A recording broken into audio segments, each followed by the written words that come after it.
I'm Kynan Pearson, the lead multiplayer level designer here at 343 Industries. And I'm Lori Zawada. I'm from Certain Affinity in Austin, Texas. We co-developed Forge with 343. The first map that we're going to be taking a look at is Erosion. So this map takes place inside the interior of a cave. You've got some structures, but there's a lot of stuff that you can do with this map. There's basically three major areas of the map. The first is the interior space is used for a griffball, but you can also treat that as something to do, small scale 4v4 maps. You can put together what you want on the interior, but by default, it's a griffball court. So you can see that area here. You've got pretty high ceilings, and the grid will allow you to kind of snap things and conform things to whatever dimensions you want on the floor. When we travel outside, you can see that we've got a bunch of natural terrain. So this is going to give you the ability to kind of use some of the unique ramps and caves to do whatever you want with more tiered gameplay. So you've got a lot of these opposing ramps and opposing views that'll give you some dynamic cover when you're on them. So as you're running over, you can engage people, but the terrain gives you that natural cover to be able to back up and use that dynamically, or to kind of run around through these little nooks and crannies. But again, you can use your forge pieces however you want to block off any of the paths that you would like.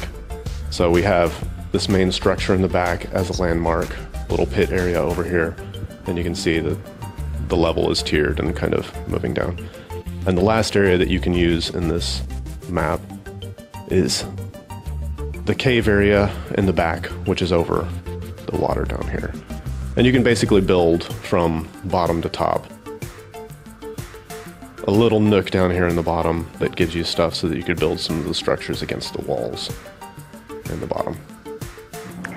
Quite honestly, with this being like the most defined piece of terrain of the Forge maps, it gives people a good start if they're trying to find something that's a little bit more directional gameplay with the cliffs, as Kynan said.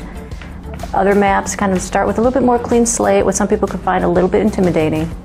And again, you can adjust the stuff by blocking certain tunnels with forge pieces. You could leave it as is. You could put up giant walls and just cover half this area, or other situations you could just be completely over the water.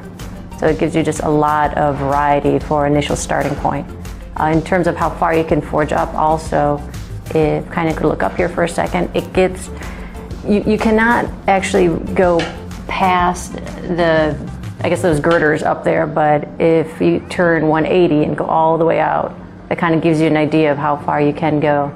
And then to the far distant area, there's two giant pillars, which they look close here, but if we actually fly out there, it takes a while to get there. That would be kind of the ending point for this entire Forge zone.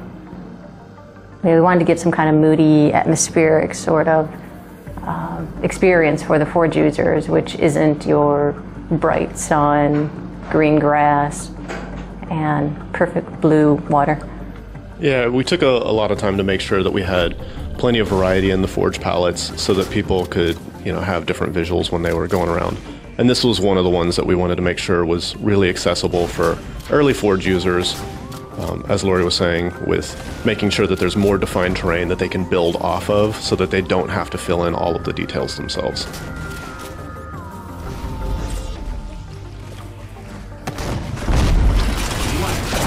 So the next map we're going to look at is Impact, and this is kind of the exterior space map, which gives you, some UNSC structures to work with, as well as just a lot of the natural terrain of the asteroids and the craters, and some open space to build in.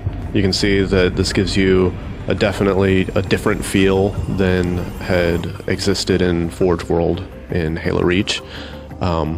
There's a lot of unique structures that you can use. You've got this whole natural terrain area that leads around a major structure in the middle.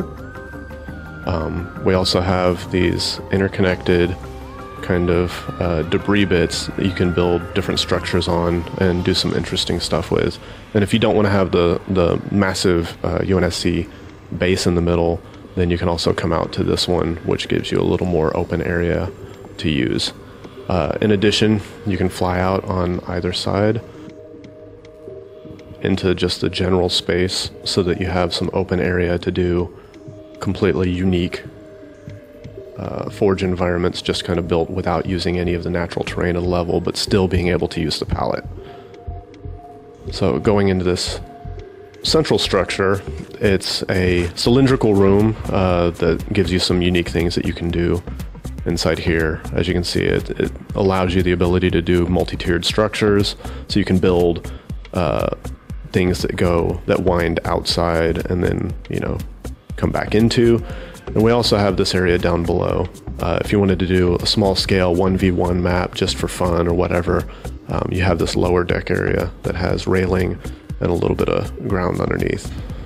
But there's a custom piece that you can use to fill this in as well, so that you don't have to worry about dropping down if you wanted to use the base interior. The other great thing is that the skybox elements like the asteroid belt, as well as the impact site, some of the nebulas, give you plenty of landmarks for orientation whenever you're building your map, so that players understand which direction they're facing just based on the skybox alone. We wanted to help people with those visual cues without interfering with their gameplay. So you could choose to use that as a gameplay mechanic or never look up. It's up to you.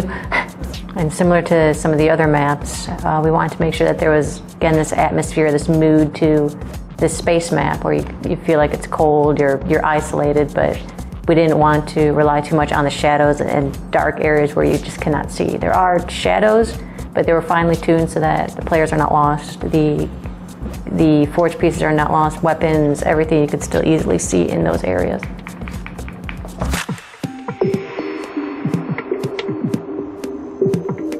And now we're taking a look at Ravine. Ravine is a more classic feel for the Forge users of Halo Reach that wanted something that was in the Forerunner style, that had the natural rolling green hills and the classic Halo themes. This one's blue sky, green hills, mountains, and some Forerunner structures embedded in some of the rocky areas.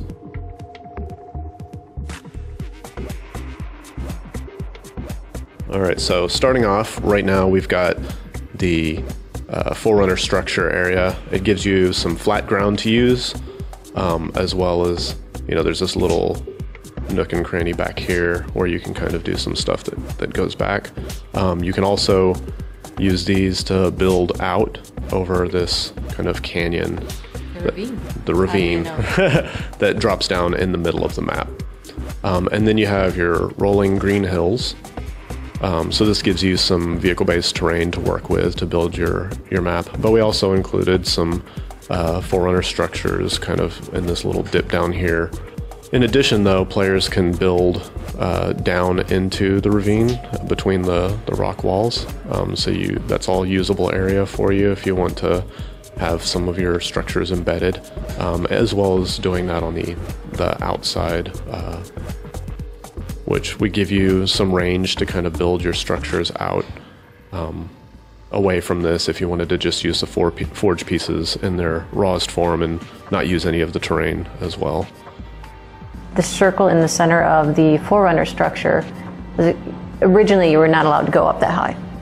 And again, design was like, oh, that could be a great target, that could be something that vehicles fly through. I mean, who knows what you guys will come up with. So again, art relented and we pushed up all the boundaries just so people could have fun. And it still looks pretty. That's a great thing about Forge too, is its flexibility in that Forge isn't necessarily always about player versus player and shooting. I mean, this Forge could be just simple jumping puzzles, it could be vehicle like races, it could be so many things, which makes it really exciting.